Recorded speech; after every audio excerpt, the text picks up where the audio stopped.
بسم اللہ الحمدللہ والصلاة والسلام علی رسول اللہ وعلی آلہ واصحابہ اجمعین، اما بعد، قال اللہ تبارک و تعالی فی القرآن المجید: اعوذ باللہ من الشیطان الرجیم، بسم اللہ الرحمن الرحیم۔ کنتم خیر امۃ اخرجت للناس تأمرون بالمعروف وتنہون عن المنکر وتؤمنون باللہ۔ صدق اللہ العظیم۔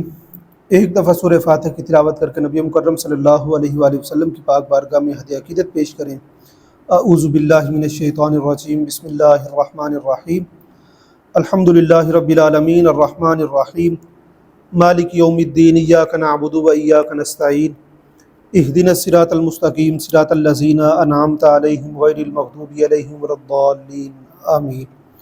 الصلاۃ والسلام علیک یا سیدی یا رسول اللہ، الصلاۃ والسلام علیک یا سیدی یا نبی اللہ، الصلاۃ والسلام علیک یا سیدی یا محبوب اللہ، وعلی آلک واصحابک یا سیدی یا شفیع المذنبین۔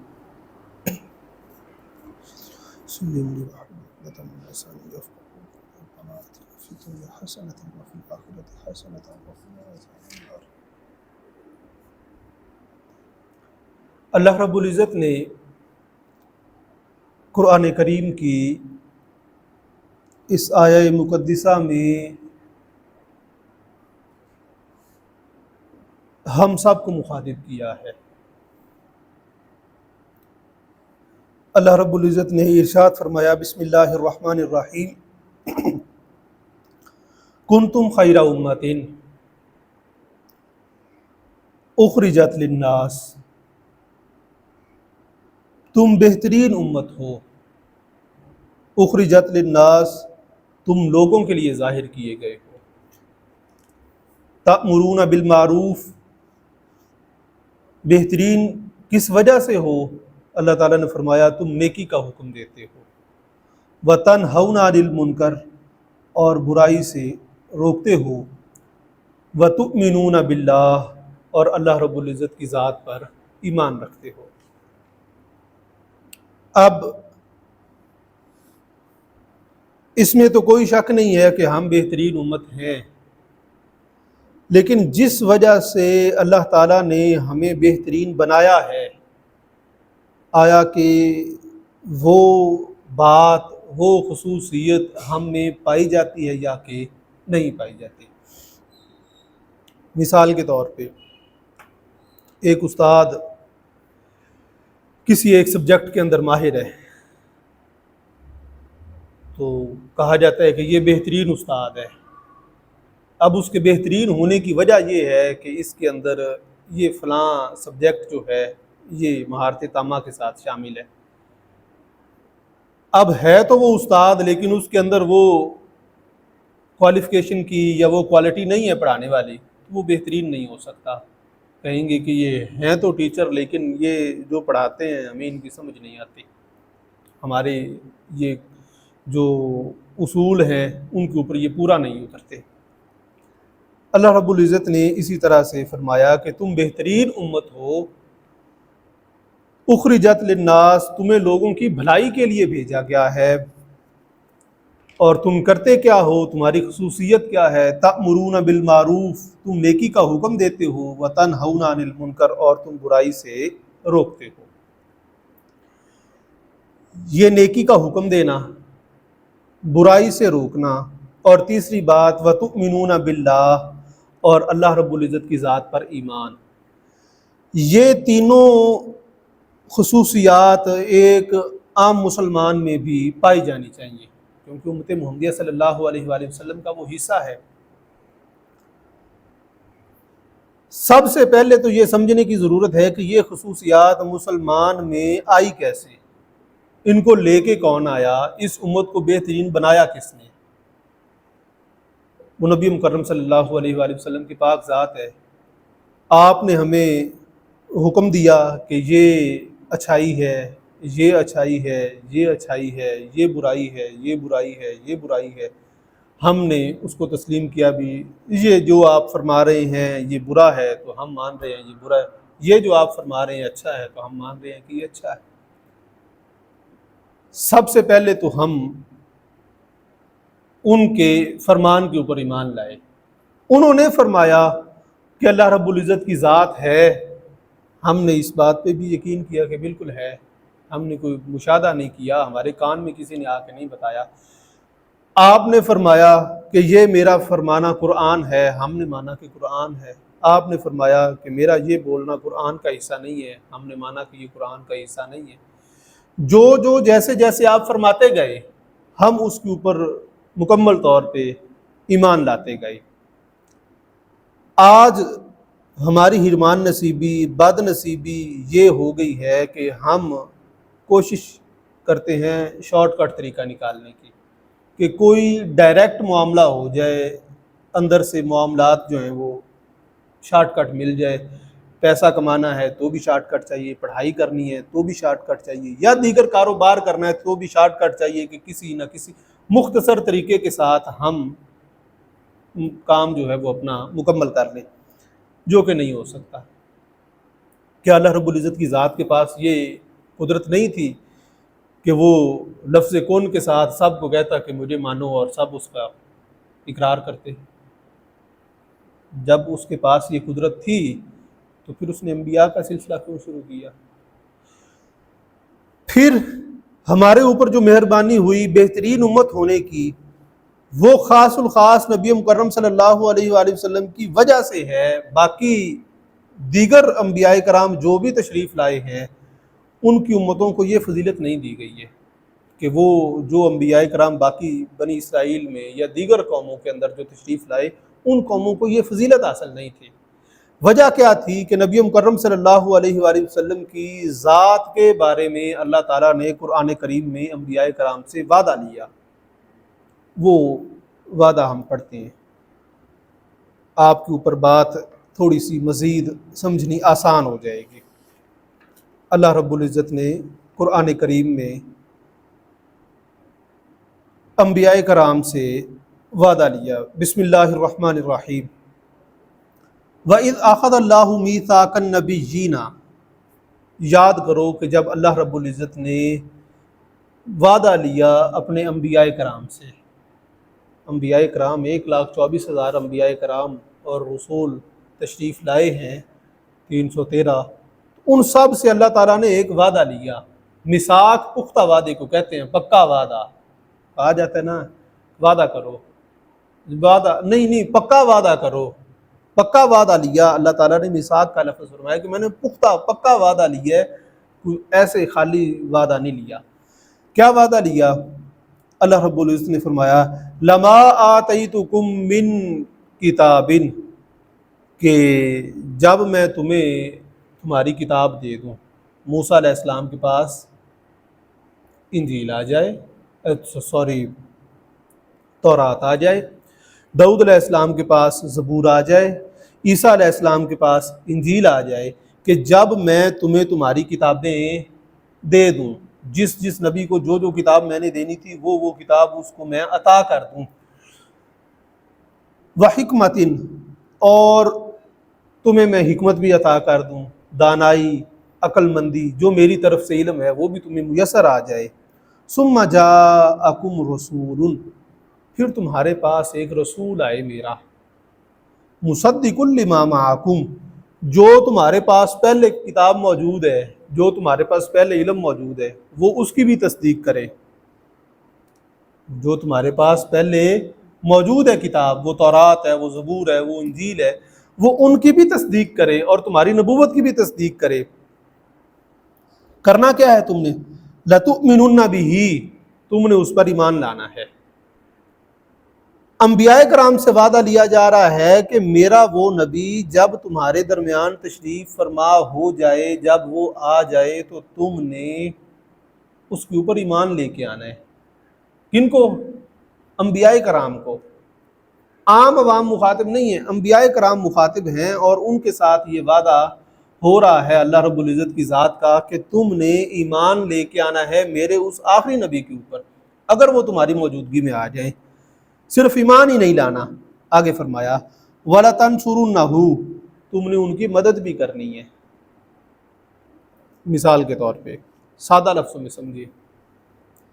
آپ کے مطابق ایک اسکول میں ایک سبجیکٹ کے 2 استاد ہیں. وہ کہتے ہیں میں بھی ریاضی کا استاد ہوں، دوسرا کہتا ہے میں بھی ریاضی کا استاد ہوں.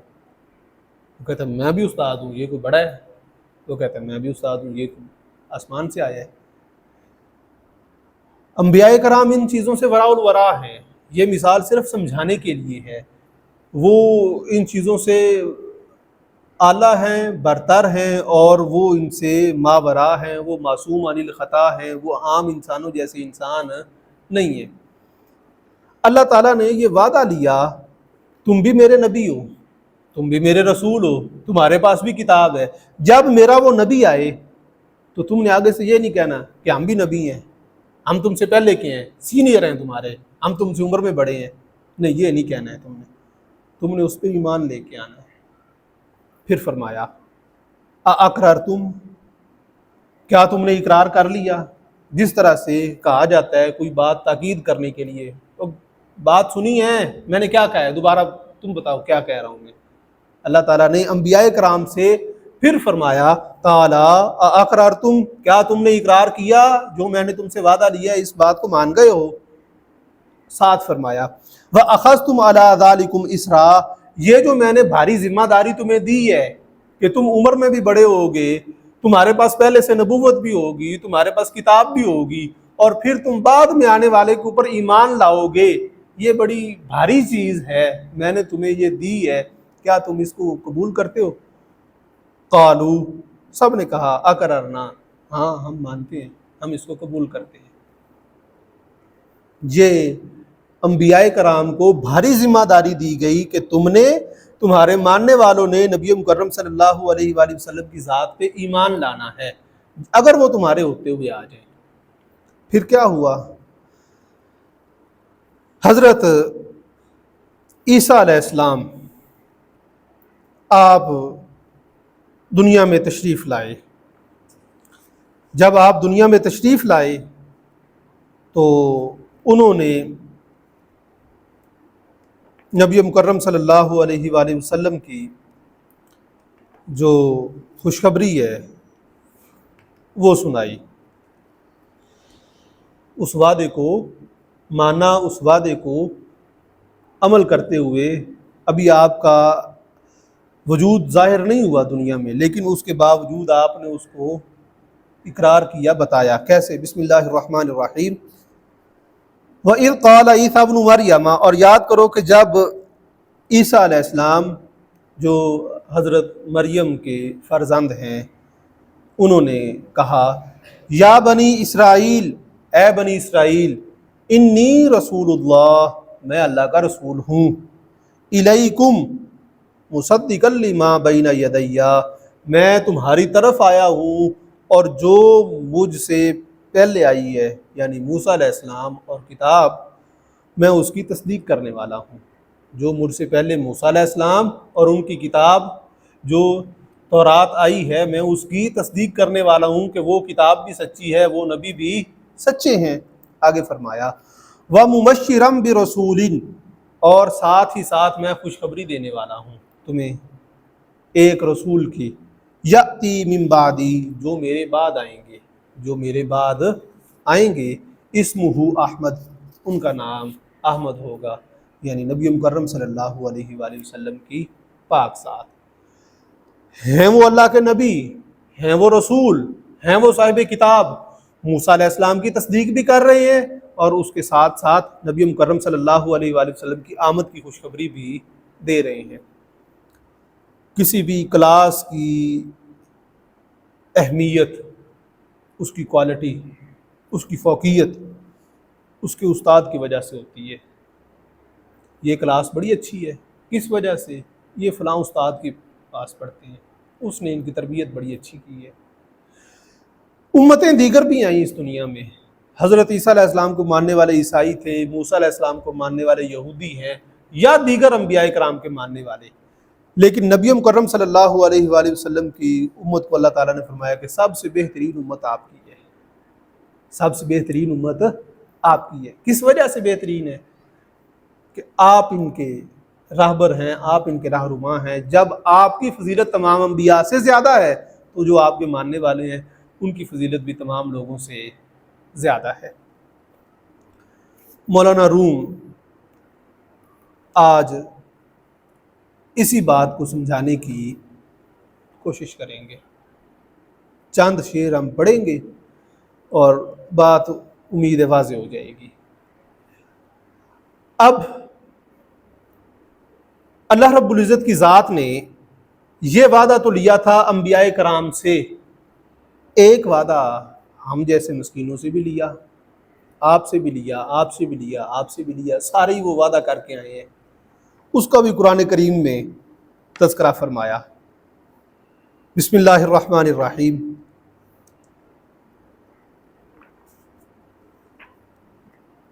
وَإِذْ أَخَذَ رَبُّكَ مِن بَنِي آدَمَ، یاد کریں کہ جب آپ کے رب نے نکالا بنی آدم کو، آدم علیہ السلام کی اولاد کو، من ظہورہم، ان کی پشت میں سے۔ پشت سمجھتے ہیں؟ یہ جو ریڑھ کی ہڈی ہے نا، جہاں پہ یہ ختم ہو رہی ہے، تو یہ جو حصہ ہے نیچے والا یہ پشت ہے، اسے صلب بھی کہتے ہیں۔ کیا کہتے ہیں؟ صلب اور پشت۔ اسی پشت سے انسان کی جو آگے نسل بڑھتی ہے، ہر انسان کے اندر جو نسل کشی کا معاملہ ہوتا ہے وہ اسی جگہ سے پروڈیوس ہوتا ہے۔ اللہ تعالیٰ نے فرمایا وَإِذْ أَخَذَ رَبُّكَ مِن بَنِي آدَمَ مِن ظُهُورِهِمْ ذُرِّيَّتَهُمْ، جب آدم علیہ السلام کی پشت میں سے میں نے ان کی اولاد کو نکالا، یعنی سارے کے سارے انسان جو آ چکے ہیں، جو آ رہے ہیں، جو آنے والے ہیں، جو قیامت تک آئیں گے، سب کو جب میں نے یک لخت آدم علیہ السلام کی پشت میں رکھ دیا کہ یہ آپ کی اولاد میں ہیں، فرمایا وَأَشْهَدَهُمْ عَلَىٰ أَنفُسِهِمْ، اور گواہ بنایا ان کو ان کے نفسوں پر، ان کو ان کے اوپر گواہ بنا دیا۔ آپ اس پہ گواہ ہو جائیں، آپ اس پہ گواہ ہو جائیں، آپ ان دونوں پہ گواہ ہو جائیں، آپ دونوں اس پہ گواہ ہو جائیں، یعنی سب کو ایک دوسرے کے اوپر گواہ بنا دیا۔ پھر کیا کیا؟ اللہ تعالیٰ نے فرمایا الست بربکم، میں نے سب سے سوال کیا کیا میں تمہارا رب نہیں ہوں؟ قالو، سب نے کہا بلا، ہاں تو ہمارا رب ہے۔ اللہ تعالیٰ نے فرمایا بھی گواہی دینی ہے تم نے ایک دوسرے کی بھی، یہ اقرار کر کے جا رہے ہیں، انکاری نہیں ہے۔ پھر فرمایا شہیدنا، سب نے کہا کہ ہم نے گواہی دی۔ اللہ رب العزت نے فرمایا ان تقولوا یوم القیامت انا کنا عن ھذا غافلین، یہ جو میں نے تمہیں ایک دوسرے پہ گواہ بنایا ہے نا، یہ اس وجہ سے بنایا ہے کہ قیامت والے دن کہیں تم یہ نہ کہو سانتے جی پتہ ہی نہیں چل رہا، ہم نے تو ڈائری میں نوٹ ہی نہیں کیا تھا کہ تو ہمارا رب ہے۔ نہیں، سب کو میں نے ایک دوسرے کے اوپر گواہ بنایا ہے، کس وجہ سے؟ تاکہ تم قیامت والے دن یہ نہ کہہ سکو کہ ہمیں پتہ نہیں چلا۔ اب اس دنیا میں آ کے کوئی مسلمان ہے، کوئی عیسائی ہے، کوئی یہودی ہے، ہندو ہے، جس بھی مذہب سے تعلق رکھتا ہے، وہ قیامت والے دن اس بات سے انکار نہیں کر سکے گا۔ جو اس کے ساتھ اس وعدے کے وقت روح موجود ہوگی وہ اس پہ گواہی دے گی کہ میں اس کے پاس کھڑا تھا، اس نے اقرار کی ہے۔ آج جو کوئی بھی ہے وہ اللہ کی ذات کا ماننے والا ہے، انکار کرنے والا ہے، وہ ملحد ہے، بالکل ہی انکاری ہے۔ اس کے پاس کوئی ایسا لفظ نہیں ہے کہ کوئی اس کو تنگی آ جائے، کوئی مشکل آ جائے اور وہ کہے کہ میں یہ میری تنگی اور مشکل حل ہو جائے۔ اللہ رب العزت نے قرآن کریم میں جا بجا طور پہ فرمایا کہ ہر ایک چیز کائنات میں جو کچھ بھی ہے وہ چاہتے ہوئے نہ چاہتے ہوئے میری بارگاہ کی طرف رجوع کرتی ہے۔ کوئی شوق سے کر رہا ہے، کوئی مجبوری میں کر رہا ہے، سارے میری طرف ہی رہے ہیں۔ یہ ساری کی ساری کھیل کس وجہ سے رچایا گیا؟ رومی فرماتے ہیں کہ اللہ رب العزت نے اس بات کا اظہار کیا کنت کنزن رحمتن مخفیتن، میں ایک چھپا ہوا خزانہ تھا۔ فرشتے موجود تھے، جن موجود تھے، انسان نہیں تھے، اور یہ ساری کی ساری کائنات بھی نہیں تھی۔ اللہ تعالیٰ نے اپنے آپ کو خزانے سے تشبیہ دی کہ میں ایک چھپا ہوا خزانہ تھا۔ فَأَنبَسْتُ أُمَّةً مَهْدِيَّةً، بس میں نے یہ چاہا کہ ایک ایسی امت ہو جو مجھے پہچانے۔ اس امت کے لیے میں نے نبی مکرم صلی اللہ علیہ وآلہ وسلم کو رکھا، اور آپ کی امت کو میں نے وہ شرف دیا کہ یہ مجھے پہچانے۔ اب یہ آئے سب سے آخر میں ہے، لیکن ان سے پہلے یہ ساری کی ساری کائنات کی ایک پوری کھیل جو ہے وہ چلائی گئی، اور انبیاء کرام آتے رہے اور وہ نبی مکرم صلی اللہ علیہ وآلہ وسلم کی آمد کی خوشخبری دیتے رہے۔ دوسری مثال آپ لیں، سیدنا سلیمان فارسی رضی اللہ تعالیٰ عنہ، آپ مجوسی ہیں، آگ جلائی جاتی ہے جس کلیسا میں، اس کے آپ انچارج ہیں، سردار کے بیٹے ہیں۔ وہ دل میں پہچان والی محبت جو اللہ رب العزت نے فرمایا کنت کنزا رحمتا مخفیتا، میں ایک چھپا ہوا خزانہ تھا، مجھے محبت ہوئی کہ کوئی مجھے پہچانے، اس پہچان کی غرض سے سلمان فارسی نے وہ سرداری چھوڑی، گھر بار چھوڑا، عیسائیت چلے گئے، یہودیت میں چلے گئے، غلام ہو گئے۔ غلامی کی حالت میں یہودی کی کھجوریں اتار رہے تھے کھجور کے درخت پہ چڑھ کے، تو نیچے یہودیوں نے آپس میں ذکر کیا کہ یہاں ایک وہ شخص آیا ہے، وہ کہتا ہے کہ میں نبی ہوں۔ تو آپ فرماتے ہیں کہ میں اوپر بیٹھا تھا، میں فوراً نیچے اتر آیا، میں نے کہا کہیں میں گر نہ جاؤں۔ تو میرا مالک مجھے بڑا غصے ہوا کہ کام کر، میں نے بڑی مشکل سے سنبھالا، پھر میں اوپر چلا گیا، لیکن کان میں نے ادھر ہی رکھے، یہ کہتے کیا ہیں۔ جب انہوں نے مجھے وہ باتیں بیان کی، مجھے بھی معلوم تھا کہ نشانیاں یہی ہیں۔ مجھے عیسائی جو تھا راہب، اس نے بتائی تھی کہ وہ جو نبی آئے گا نا، اس کی یہ نشانیاں ہوں گی۔ میں نے کہا چلو چھٹی ملتی ہے تو جاتے ہیں۔ آپ کو جب چھٹی ملی، آپ نے وہ اجرت میں جو کھجوریں ملی تھی وہ لیں، نبی مکرم صلی اللہ علیہ وآلہ وسلم کی بارگاہ میں پیش کر دیں، اور ساتھ ہی عرض گزار ہوئے کہ جناب یہ صدقہ ہے۔ آپ نے فرمایا یہ سب میں تقسیم کر دو، آپ نے خود نہیں کھائی۔ آپ واپس آ گیا، آپ نے کہا پہلی نشانی تو پوری ہو گئی کہ مجھے اس بتانے والے نے بتایا تھا کہ وہ صدقہ نہیں کھائیں گے، تحفے کا مال کھا لیں گے۔ دوسرے ہفتے پھر جب چھٹی ہوئی، پھر کھجوریں کچھ لے جا کے پیش کر دیں، یہ جناب تحفہ میں لے کے آیا ہوں، آپ نے خود بھی کھائیں، آپ نے سب کو کھلاؤ گے، سب نے کھائیں۔ تیسری نشانی مہر نبوت کی تھی۔ اب اس کشمکش میں کیا ہو کہ میں وہ مورد جو ہے وہ اس کی زیارت کروں۔ ہوتا یوں ہے کہ ایک دن ایک صحابی جو ہے وہ فوت ہو جاتے ہیں، ان کی تدفین ہو رہی ہوتی ہے قبرستان میں، تو حضور نے چادر اوڑھی ہوتی ہے، قمیض نہیں پہنی ہوتی، صرف چادر اوڑھی ہوتی ہے۔ تو آپ کہتے ہیں کہ میں کبھی ادھر سے جناب کے پیچھے کمر مبارک ہے، کبھی ادھر کبھی ادھر، بھی کہیں سے چادر پیچھے ہٹے تو میں مہر نبوت کی زیارت کر کی تیسری اور آخری نشانی اپنی پوری کروں۔ جناب نے مجھے دیکھ لیا کہ یہ سلیمان جو سلمان فارسی ہے یہ کس وجہ سے آ رہا ہے۔ آپ نے چادر ہٹا دی، میں نے بڑھ کے مہر نبوت کو بوسہ دیا اور میں مسلمان ہو گیا۔ وہ جو سفر تھا سرداری کا، مجوسیت کا، اور پھر نبی مکرم صلی اللہ علیہ وآلہ وسلم کی بارگاہ تک پہنچنے کا، پھر آپ نے فرمایا کہ سلمان مجھ سے ہے اور یہ ہمارے گھر کا فرد ہے، اور اپنے گھر کا اس کو وزیر لگا دیا کہ جو بھی معاملات ہوں گے سارے سلمان فارسی جو ہیں یہ کریں گے، اور انہوں نے یہ سارے معاملات لے کے کرنے ہیں۔ دوسری مثال سمجھیں، حضرت سیدنا بلال رضی اللہ تعالیٰ عنہ یہودی کے غلام ہیں، اللہ اللہ کرتے ہیں، جتنی زیادہ اللہ اللہ کرتے ہیں وہ اتنا زیادہ ظلم کرتے ہیں۔ حضرت ابوبکر صدیق جا کے کہتے ہیں کہ آپ دل میں اللہ اللہ کر دیا کریں، مارتا جو ہے آپ آگے سے کہتے ہیں کہ اللہ اللہ جو ہے وہ اللہ کی یاد میرے دل میں بس ہی اتنی گئی ہے کہ اب یہ میں دل میں نہیں کر سکتا، یہ جتنا مجھے مارتا ہے اتنا زیادہ لطف آتا ہے، میں اس کو اونچی آواز نہیں کروں گا۔ یہ وہ محبت ہے، یہ وہ چاہت ہے، یہ وہ پیار ہے جو اللہ رب العزت امت محمدیہ صلی اللہ علیہ وآلہ وسلم سے چاہتا ہے کہ آسانی بھی ہو معاملات کے اندر ساری کی ساری چیزیں ارد گرد کی جو ان کو مشغول کرنے والی ہیں وہ بھی ہوں، لیکن سب کو چھوڑ کے پھر یہ میری طرف آئیں۔ فرشتوں کو کام صرف اللہ کو پہچاننے کا ہی ہے اور کوئی نہیں ہے، انسان کو کام دیگر بھی ہیں، کہیں بیوی کا مسئلہ ہے، کہیں بھائی کا مسئلہ ہے، کہیں بیٹے کا مسئلہ ہے، کہیں کسی کا مسئلہ ہے۔ اللہ تعالیٰ فرماتا ہے کہ یہ سارے مسئلے چھوڑ میری طرف آ، پھر تو ہے تو وہ جو تمہیں بہترین امت بنایا گیا ہے۔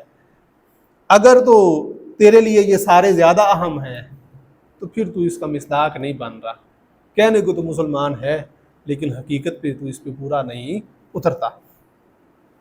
رومی فرماتے ہیں کن تو کنزن رحمتن مخفیتن فانبست امتن مہدیتن، کہ اللہ رب العزت رحمت کا ایک چھپا ہوا خزانہ تھا، تو اس نے اس خزانے کی پہچان کے لیے یہ امت پیدا کر دی، امت محمدیہ صلی اللہ علیہ وآلہ وسلم۔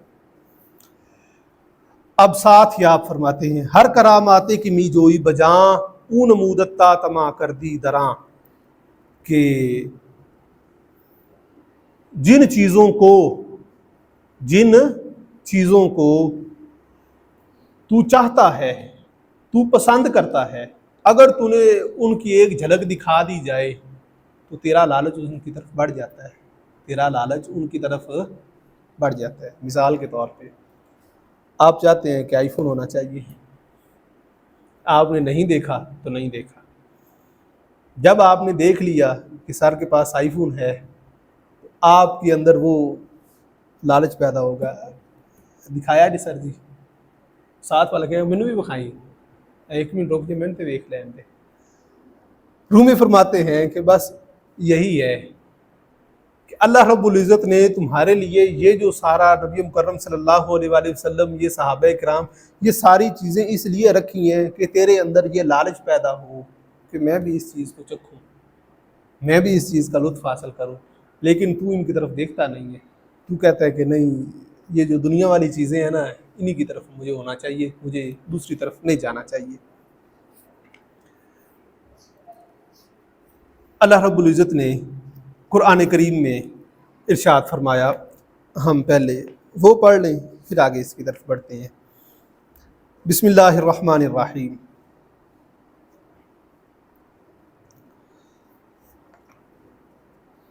چلو ٹائم کیا ہوا ہے؟ 5:47۔ بسم اللہ الرحمن الرحیم۔ قل، اے محبوب صلی اللہ علیہ وآلہ وسلم آپ فرما دیں، ان کان آباؤکم، اگر تمہارے باپ، و ابناؤکم، اور تمہارے بیٹے، و اخوانکم، اور تمہارے بھائی، و ازواجکم، اور تمہاری بیویاں، و عشیرتکم، اور تمہارا خاندان، گن گن کے بتایا کہ اگر تمہارے باپ، تمہارے بیٹے، تمہارے بھائی، تمہاری بیویاں، تمہارا خاندان، آگے دوسری چیزیں شروع، وَأَمْوَالٌ اقْتَرَفْتُمُوهَا، وہ مال جو تم بڑی محنت سے کماتے ہو، بڑے اوکھے پیسے کمائے نے تو انہوں نے میں ضائع کر دیا نہیں، وَتِجَارَةٌ تَخْشَوْنَ كَسَادَهَا، وہ کاروبار جس کو بڑی محنت کے ساتھ تم نے کھڑا کیا ہے، کہ میں نے بڑی محنت کی ہے تب جا کے یہ دکان اتنی ترقی کی ہے۔ آگے فرمایا وَمَسَاكِنُ تَرْضَوْنَهَا، اور وہ گھر جن کو تم بڑا پسند کرتے ہو، میرا عالی شان گھر، میرا گھر سب سے اچھا ہونا چاہیے، اس میں سب سے زیادہ سہولیات ہونی چاہیے، مجھے میرے گھر کے بغیر نیند ہی نہیں آتی، میں باہر رات نہیں گزار سکتا۔ اللہ تعالیٰ نے فرمایا احب الیکم، کیا یہ تمہیں زیادہ پسندیدہ ہیں، کن سے؟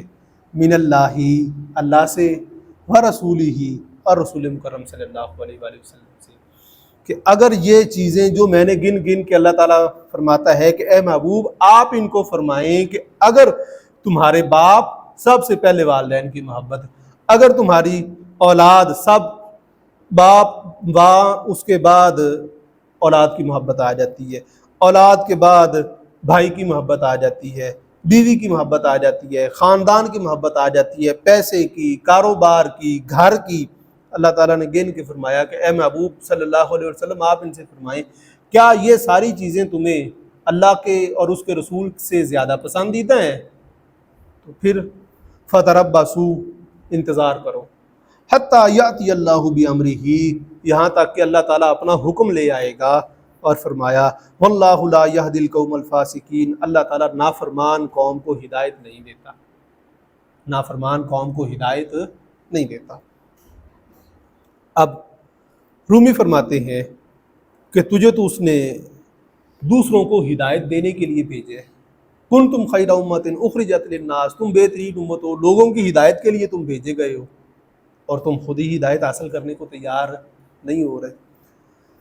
آگے آپ نے فرمایا چند بت بشکست احمد در جہاں، تاک یارب گوئے گشتند امتاں۔ نبی مکرم صلی اللہ علیہ وآلہ وسلم جب اس دنیا میں تشریف فرما ہوئے تو آپ نے آ کے چند بت توڑے، چند بت توڑے۔ کیسے بت؟ وہ بت نہیں جو مورتیاں کھڑی ہوئی تھیں۔ بت کیا تھے کہ بیٹی پیدا ہو گئی تو یہ تو شرم کا باعث ہے۔ کیسے شرم کا باعث ہے؟ اللہ تعالیٰ کی رحمت ہے، یہ ایک بت ٹوٹ گیا۔ بت یہ تھا کہ قبیلوں کے درمیان سال ہا سال سے جھگڑے چل رہے تھے، کس وجہ سے؟ کہ تمہارے قبیلے کی بکری نے ہمارے گھاٹ سے پانی پیا ہے، لہٰذا ہم نے بکری مارنی ہے۔ وہ بکری کو بجاتے بجاتے بندہ مر جاتا تھا، پھر ان کا ایک مرا ہے، انہوں نے دو مارے، دو مرے، انہوں نے چار مارے، سال ہا سال سے یہ جھگڑے ہی چل رہے تھے، انا پرستی۔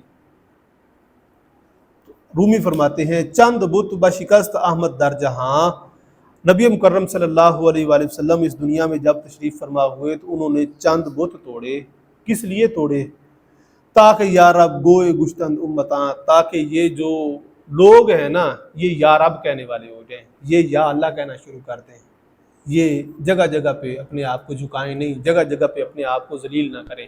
اقبال اسی وجہ سے فرماتے ہیں نا کہ وہ ایک سرداجی سے تو گراں سمٹتا ہے، ہزار سردوں سے دیتا ہے نجات آدمی کو، کہ تو ایک اللہ رب العزت کی ذات کی طرف تو سجدہ کرنے کو تیار نہیں ہے۔ وہ کہتا ہے واسجد وقترب، سجدہ کر اور میرے قریب ہو جا، نہیں جگہ جگہ پہ تو سجدے کر رہا ہے، کبھی ہاتھ باندھ کے ڈی سی کے پاس کھڑا ہے، کبھی ایس ایچ او کے پاس کھڑا ہے، کبھی وکیل کے پاس کھڑا ہے، کبھی کسی تھانے دار کے پاس کھڑا ہے، کبھی کسی ڈیرے والے کے پاس کھڑا ہے کہ میاں جی میرا یہ کام کر دو۔ جس کے ہاتھ میں ساری کی ساری کنجیاں ہیں، جس نے سب کے دلوں کو موڑنا ہے، اس کی طرف تیرا دھیان ہی نہیں جاتا، اس طرف تو جانے کو تیار ہی نہیں ہے۔ آپ فرماتے ہیں کہ نبی مکرم صلی اللہ علیہ وآلہ وسلم نے آ کے یہ جو بت تیرے سامنے کھڑے ہوئے تھے نا، کبھی کسی کے سامنے کبھی کسی کے سامنے تو جھک رہا تھا، یہ ختم کیے اور کہا ہے کہ نہیں اللہ رب العزت کے سامنے جھکنا سیکھو۔ آگے آپ فرماتے ہیں ای سرت وارست السجدہ سنم تابدانی حق اورا برمم، تیرا سر بتوں کے سامنے جھکنے سے بچ گیا ہے۔ کس وجہ سے؟ کہ کیونکہ نبی مکرم صلی اللہ علیہ وآلہ وسلم نے تیرے سر کو بچا لیا ہے۔ اگر آپ صلی اللہ علیہ وآلہ وسلم نہ ہوتے تو آج تو بھی کسی بت کے سامنے جھک کے کھڑا ہوتا۔ یہ ہمارے ہمسائے ہندو پھر رہے ہیں نا، بتوں کے سامنے ہی سر کو جھکا کے پھر رہے ہیں۔ ہمارے اوپر اللہ تعالیٰ نے مہربانی کی ہے کہ ہم کسی بھی بت کے سامنے سر جھکاتے نہیں ہیں۔ آپ فرماتے ہیں جب تیرا سر بتوں کے سامنے جھکنے سے بچ گیا ہے، تابدانی حق اورا برمم، پھر تو جان لے کہ نبی مکرم صلی اللہ علیہ وآلہ وسلم جو ہے ان کا حق ساری امتوں پہ ہے۔ ساری امتیں ان کے احسان اتارنے کی کوشش کریں تو احسان نہیں اتار سکتی، کیونکہ آپ تمام جہانوں کے لیے رحمت بن کے آئے ہیں، آپ تمام امتوں کے لیے نبی بن کے آئے ہیں، آپ تمام امتوں کے لیے رسول بن کے آئے ہیں۔ آگے وہ قبول کر رہے ہیں یا نہیں کر رہے، لیکن آپ نے سب کے لیے اپنا دروازہ کھول کے رکھا ہے اور قیامت تک کے لیے کھلا ہے کہ جو چاہے اس میں داخل ہو سکتا ہے۔ ہر ایک نبی آیا وہ ایک قبیلے کے لیے، ایک خاندان کے لیے، کچھ عرصے کے لیے، کچھ مہینوں کے لیے، کچھ سالوں کے لیے تھا، لیکن نبی مکرم صلی اللہ علیہ وآلہ وسلم کی ذات عبدالآباد تک کے لیے نبی ہیں، اور آج بھی جو ان کی رحمت میں آ جاتا ہے وہ نجات حاصل کر جاتا ہے۔ آپ فرماتے ہیں کہ تیرا سر جو بتوں کے سامنے جھکنے سے بچا ہوا ہے، تو یہ بات بھی جان لے کہ جو ساری امتیں ہیں ان کے اوپر نبی مکرم صلی اللہ علیہ وآلہ وسلم کا حق سب سے زیادہ ہے۔ یہی وجہ ہے کہ قیامت کا دن ہوگا، لوگ پریشان ہوں گے، حضرت آدم علیہ السلام سے لے کے دیگر انبیاء کی طرف جائیں گے کہ آپ ہماری سفارش کر دیں، آپ ہماری سفارش کر دیں، کہیں گے ہم نہیں کر سکتے، دوسرے کی طرف جاؤ۔ سب سے آخر میں نبی مکرم صلی اللہ علیہ وآلہ وسلم کی طرف آئیں گے آپ فرمائیں گے آنا لہا، میں ہوں اسی لیے، اور مہربانی ہوگی آپ اللہ رب العزت کی بارگاہ میں سر سجدے میں رکھیں گے، اور اس وقت تک سر نہیں اٹھائیں گے جب تک وہ بندہ جس کے دل میں رائی کے دانے کے برابر بھی اگر ایمان کی رتی، رمق، چنگاری موجود ہے، وہ جنت میں نہیں چلا جاتا۔ آپ صلی اللہ علیہ وسلم نے فرمایا میں اس وقت تک سر سجدے سے نہیں اٹھاؤں گا، اور اللہ رب العزت نے وعدہ کیا ہے کہ محبوب میں آپ کو وہ عطا کروں گا جس کے لیے آپ کہیں گے۔ اب وہ مہربانی کرنی نبی مکرم صلی اللہ علیہ وآلہ وسلم نے ہے، ہونی گناہ گاروں کے اوپر ہے، اور گناہ گار اس سے مہربانی سے فائدہ مند ہوں گے۔ اب وہ لوگ جو اس بات پہ کہیں گے نہیں نہیں نہیں جی وہ شفاعت تو ہو ہی نہیں سکتی، اب ایک بندہ ہے مثال کے طور پہ دنیا داری ہے، وہ کسی اسکول میں ایک استاد ہی لگا ہوا ہے، اور اس استاد کو بندہ کہے کہ یار یہ کام تھوڑا سا میرا کروا دو، اور وہ کہے نہیں نہیں نہیں پرنسپل تو میری بات ہی نہیں مانتا، یہ تو ایک دنیا کا تعلق ہے نا، پھر اس استاد کا بھی فائدہ نہیں ہے، اس پرنسپل کا بھی فائدہ نہیں ہے۔ وہ اللہ رب العزت کی ذات ہے، وہ نبی مکرم صلی اللہ علیہ وآلہ وسلم ہے جن سے اللہ تعالیٰ نے جن کے بارے میں انبیاء سے وعدہ لیا ہے کہ اگر وہ تمہاری موجودگی میں آ جائیں تم نے ان کے اوپر ایمان لانا ہے، اور وہ اللہ رب العزت کی بارگاہ میں یہ عرض گزار ہو رہے ہیں کہ باری تعالیٰ جن کے دلوں میں تھوڑا تھوڑا بھی ایمان ہے ان کو تو بخش دے، اور وہ کہے کہ نہیں میں نہیں بخشتا۔ یہ کیسا معاملہ ہے؟ نہیں، ایسا نہیں ہو سکتا۔ پھر وہ سارے جہانوں کے لیے جو رحمت ہے وما ارسلناک الا رحمۃ للعالمین، پھر وہ کیسے پورا ہوگا؟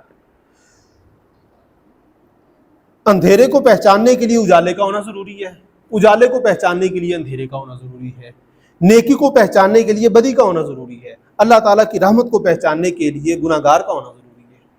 اگر گناہ گار نہیں ہے تو وہ رحمت کس پہ کرے گا؟ اگر سارے ہی نیک ہیں تو رحمت کس پہ ہوگی؟ وہ کہتے ہیں میں بڑا رحمان ہوں، میں بڑا رحیم ہوں، تو پھر وہ کس پہ ہونی ہے؟ سارے ہی نیک ہو گئے ہیں تو پھر رحمت کہاں کی جائے گی؟ نہیں، یہ پورا ایک پروسیجر ہے، پورا طریقہ کار ہے، یہ اسی طرح سے چلے گا۔ آگے آپ فرماتے ہیں گر بگوئی شکر این رستن بگو کس بتے باطن ہما برہاند او، اگر تو اس خالق حقیقی کا شکر ادا کرنا چاہتا ہے کہ اس نے تجھے بتوں کے سامنے جھکنے سے بچا لیا ہے، اور نبی مکرم صلی اللہ علیہ وآلہ وسلم کے ذریعے سے تو بچ گیا ہے، پھر کیا کر وہ بت جو تیرے اندر پائے جاتے ہیں ان کو بھی توڑ دے۔ تیرے اندر کیا ہے؟ غرور، تکبر، کینہ، بغض، لالچ، ہرس، ریاکاری۔ غرور تکبر کیا ہے؟ میں سب سے اچھا ہوں، میرے جیسا ہو ہی نہیں کوئی سکتا، کون ہے جو مجھے بات کرے؟ کینہ، فلاں بندے کے بارے میں وہ اچھا بھی ہے اس کے بارے میں پھر بھی برے خیالات رکھنے ہیں۔ حسد ہے، نہیں وہ چیز اس کے پاس نہیں ہونی چاہیے، میرے پاس ہونی چاہیے۔ یہ ساری چیزیں بہت ہیں جو انسان کے سامنے کھڑے ہو جاتے ہیں، اس کو ترقی نہیں کرنے دیتے۔ رومی فرماتے ہیں کہ اگر تو شکر ادا کرنا چاہتا ہے نا کہ باری تعالیٰ نے تجھے بتوں کے سامنے جھکنے سے بچا لی ہے، تو اپنے اندر کے بت توڑ دے۔ جب تو اپنے اندر کے بت توڑ دے گا تو وہ بہترین امت کے اوپر فائز ہو جائے گا، تو شکر ادا کرنے والا ہو جائے گا، تو واقعی بہترین ہو جائے گا۔ مولانا روم ایک دن بازار سے گزر رہے تھے، دو دکاندار جھگڑا کر رہے تھے۔ ایک نے کہا کہ تو اگر مجھے ایک گالی نکالے گا میں تجھے 10 گالیاں دوں گا، دوسرے نے کہا تو 10 دے گا میں تجھے 50 گالیاں دوں گا۔ اسی طرح بحث چل رہی تھی۔ آپ نے رک کے ان کو خاموش کروایا اور ساتھ ہی فرمایا کہ تم دونوں مل کے مجھے جتنی مرضی گالیاں نکالو، میں تمہیں کچھ نہیں کہوں گا۔ یہ ہے خیر، یہ ہے بھلائی۔ ان کا جھگڑا ختم ہو گیا، ان کا غصہ بھی ختم ہو گیا۔ یہ وہ ہے کنتم خیر امۃ اخرجت للناس، تم بہترین امت ہو اور لوگوں کے لیے تم مبعوث کیے گئے۔ یہ وہ بہترین امت ہے اور انہوں نے کر کے دکھایا ہے۔ رومی فرماتے ہیں سرد شکر دیں ازاں بر تافتی کس پدر میراث ارضاں یافتی۔ تو کس وجہ سے شکر ادا کرنا نہیں چاہتا؟ تیرا سر سجدے میں کس وجہ سے نہیں جھکتا؟ تجھے اس کی قدر ہی نہیں ہے، تجھے یہ مفت میں ملی ہے میراث۔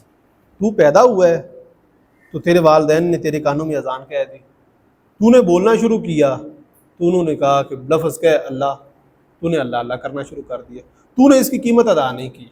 تو وہ جائیداد رومی فرماتے ہیں جو مفت میں ملی ہو نا کسی جگہ سے، جس کی قیمت ادا نہ کی ہو، وہ بے قدری ہوتی ہے، وہ بندہ ضائع ہی کرتا ہے۔ تجھے اسلام جو ہے وہ اپنے آباء و اجداد سے ملا ہے اور تو اس وجہ سے اس کی قدر نہیں کرتا۔ آپ فرماتے ہیں کز کدھر میراث ارداں یافتی، تو نے یہ اپنے باپ سے سستی میراث حاصل کی ہے، تو نے اس کی قیمت ادا نہیں کی، لہٰذا تجھے اس کی قدر کا پتہ نہیں ہے۔ اگر تجھے اس کی قدر کا پتہ ہوتا تو پھر تو ایسا نہ کرتا۔ تیرے دل میں صرف اور صرف اللہ رب العزت کی ذات ہوتی، نبی مکرم صلی اللہ علیہ وآلہ وسلم کا پیار ہوتا اور تو ان کی طرف چل رہا ہوتا۔ آپ صلی اللہ علیہ وآلہ وسلم نے اس دنیا میں رہتے ہوئے خاندان کو بھی لے کے چلے، رشتہ داروں کو بھی لے کے چلے، بیوی بھی تھے، بچے بھی تھے، ساری چیزیں تھیں، اور اللہ رب العزت کی ذات کے ساتھ پیار بھی تھا۔ تو کہتا ہے کہ وہ جی نبیوں پیغمبروں کا کام میں دنیا دار آدمی ہوں۔ انبیاء کرام کو بھیجا ہی اسی وجہ سے گیا ہے کہ کل کو یہ اعتراض نہ کریں کہ جو اللہ تعالیٰ نے فرمایا تھا اس پہ تو عمل ہو ہی نہیں سکتا۔ نہیں، انہوں نے عمل کر کے دکھایا ہے، اور اسی دنیا میں کر کے دکھایا ہے، اور ہم سے زیادہ سخت حالات میں کر کے دکھایا ہے۔ آج ہم اللہ رب العزت کی ذات کے بارے میں صرف دینی اعتبار سے نہیں، ویسے بھی ناشکرے ہو گئے ہیں۔ سادہ سی مثال سمجھے، ہم بیٹھے ہیں، پنکھا چل رہا ہے، لائٹ آن ہے، بعض کے گھروں میں اے سی بھی لگے ہوں گے، باہر ہمارے موٹر سائیکل گاڑیاں کھڑی ہیں۔ آج سے آپ 150 سال پیچھے چلے جائیں، کسی بادشاہ کے پاس ایسا موٹر سائیکل تھا، ایسا پنکھا، کسی کے پاس اے سی، گھر میں فریج ٹھنڈے پانی کے لیے۔ جو آج ہم ایک نارمل آدمی ہیں، ہمیں یہ فیسلٹی میسر ہے، پھر بھی ہم ناشکری کی انتہا پہ ہیں۔ کچھ نہیں ہے، کچھ نہیں ہے، کچھ نہیں ہے، مر گئے مر گئے مر گئے مر گئے، کیا ہوا ہے کیا ہوا ہے، ہمارے پاس تو کچھ نہیں ہے۔ اللہ تعالیٰ نے جتنی نعمتیں تیرے اوپر زیادہ کر دی ہیں، تیری اتنی زیادہ ناشکری بڑھ گئی ہے۔ تیرے لیے تو ضروری تھا کہ قیامت والے دن تجھے وہ چیز فائدہ دے گی، وہ نبی مکرم صلی اللہ علیہ وآلہ وسلم کی پاک ذات ہے اور اللہ رب العزت کی ذات ہے۔ اللہ تعالیٰ نے قرآن کریم میں ارشاد فرمایا، بسم اللہ الرحمن الرحیم، یوم لا ینفع مال ولا بنون، قیامت کا دن ہوگا جس دن نہ مال کام آئے گا نہ ہی بیٹے کام آئیں گے۔ کیا چیز کام آئے گی؟ اللہ رب العزت نے فرمایا الا من اتى اللہ بقلب سلیم، وہ شخص جو پاک صاف ستھرا دل لے کے آیا۔ وہ دل کون سا؟ وہ دل جس میں اللہ رب العزت کی یاد ہوگی۔ اس کی مثال دے کے ہم بات کو مکمل کرتے ہیں۔ حضرت یوسف علیہ السلام، آپ جب بادشاہ بن گئے تو آپ کو ملنے کے لیے ایک شخص آیا، آپ کا دوست، بڑے عرصے بعد۔ اس نے بازار میں جا کے مختلف چیزیں دیکھیں کہ تحفہ لے کے جانا ہے، کیا لے کے جاؤں۔ تو وہ دیکھتا رہا، اسے کوئی چیز پسند نہ آئی۔ اس نے کہا کہ چلے میں شیشہ خریدتا ہوں۔ اس نے شیشہ خریدا، صاف، جس میں بھینگا نظر نہیں آتا تھا۔ رومی فرماتے ہیں وہ شیشہ لے جا کے اس نے یوسف علیہ السلام کو پیش کر دیا کہ جناب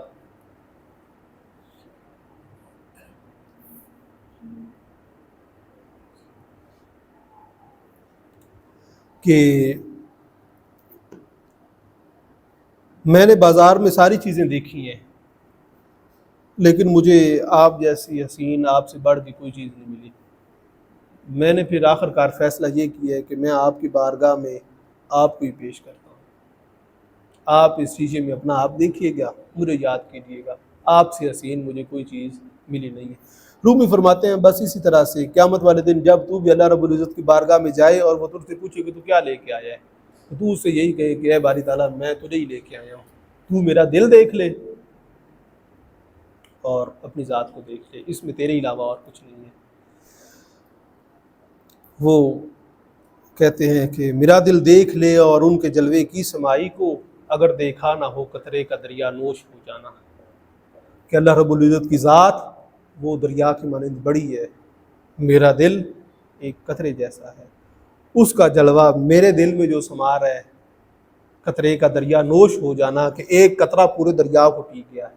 کہ اللہ رب العزت کی ذات کو دل جو ہے وہ بندہ مومن کا سما لیتا ہے۔ اللہ تعالیٰ نے خود فرمایا کہ میں کسی جگہ پہ نہیں آتا، میں بندہ مومن کے دل میں رہتا ہوں۔